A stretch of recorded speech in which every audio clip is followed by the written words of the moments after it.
처음에 하시다 보면은 금리가 올랐네 내렸네 달러가 강세네 약세네 이런 것에 따라서 그래프가 그래서 도대체 어떻게 올라가는데 라는 게 헷갈리시는 경우가 되게 많아요. 그럴 때는 시소를 생각하시면 좀 편하게 가실 수 있을 것 같습니다. 자, 세 번째로 우리가 오늘 볼 거는 FX 마진 거래 시장이 몇 가지가 있는데 크게는 세 가지 종류로 나눠져요. 아시아 태평양 시장이 있어요. 이쪽은 24시간 중에 가장 먼저 시작한다고 보시면 돼요. 자, 여기 아시아 시장은 중국이랑 같이 해가지고 한 21% 정도 마켓시어를 가져가고는 있어요. 하지만 주의하실 게 뭐가 있냐면 미국 시장이 끝나고 나서 아시아 시장이 메인은 일본 시장이에요. 9시인데 이때 어떠한 악재나 호재가 있을 경우에 FX 시장이 움직이거든요. 그럴 때 시장이 작기 때문에 이걸 진짜 받아주지 못하는 경우가 생깁니다. 그래서 전에 한번 그 플래시 클러시라고 해서 갑자기 섬광처럼 그 그래프가 튀었던 적이 있었습니다. 그건 뭐냐면 많은 매도 물량을 시장이 작기 때문에 받아주지 못하고 1시간 동안 굉장히 떨어졌다가 다시 한번 올라온 적이 있었었는데 그 2019년 1월 3일인가 뭐 그랬던 것 같아요. 그때가 이제는 뭐 애플의 실적 발표도 저조하게 나오고 미국이 그 국경 봉쇄했던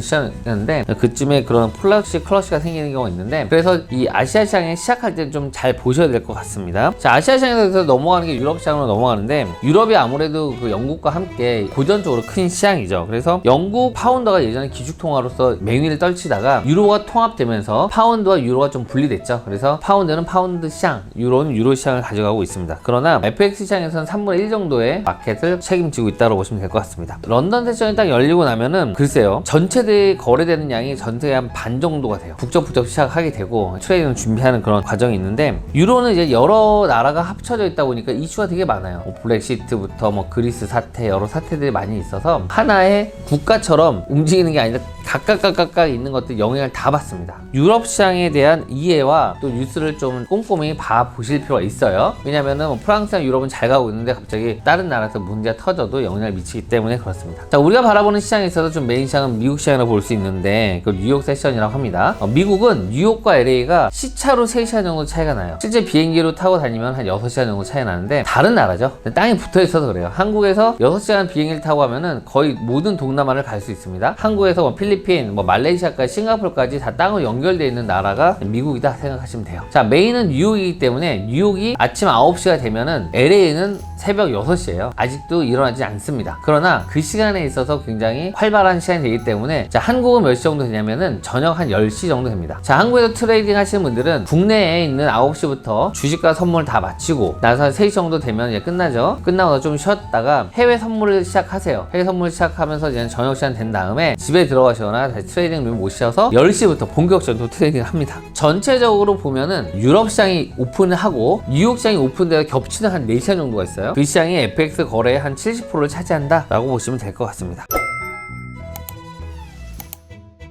국가별로 FX 마켓시어를 잠깐 보면 그래도 영국이 한 31.3% 정도 되고요. 두 번째로 많은 데가 미국이겠죠. 약 19.2% 정도 됩니다. 아까 말씀드렸던 일본이 8.3% 정도 돼요. 한국은 한 1% 미만 0.9 정도 되고요. 싱가포르, 홍콩이 금융 중심지라는 거 많이 들어보셨을 텐데 싱가포르도 한 5.2%, 홍콩도 한 4.2% 정도 되고 있습니다. 자, 우리가 생각하는 것과 달리 FX 시장에 대해서는 마켓이 생각보다 큰 시장들이 뭐 호주 이런 데들이에요. 영향이 어떤 뉴질랜드나 이런 데들이 한국보다 적을 것 같지만 외환 시장에서는 오래 전부터 시작했던 나라이기 때문에 그 영향력이 있습니다. 이름을 붙일 때도 그래서 오래된 나라가 앞에 붙는 경우도 있어요. 자, 다음 시간에는 FX 특징과 투자에 대한 용어 정리에 대해서 좀 간단히 좀 설명을 드릴게요. FX 투자할 때 설명을 하는 과정에서 선물사에서 뭐 스프레드다, PB다 뭐 이런 얘기 나오는데 이게 도대체 무슨 얘기인지 알지 못하면 오해를 하시는 분이 많이 있습니다. 그래서 다음 시간에는 용어 정리에 대한 걸 할 거고요. 자, 그럼 다음 시간에 또 찾아뵙도록 하겠습니다. 감사합니다.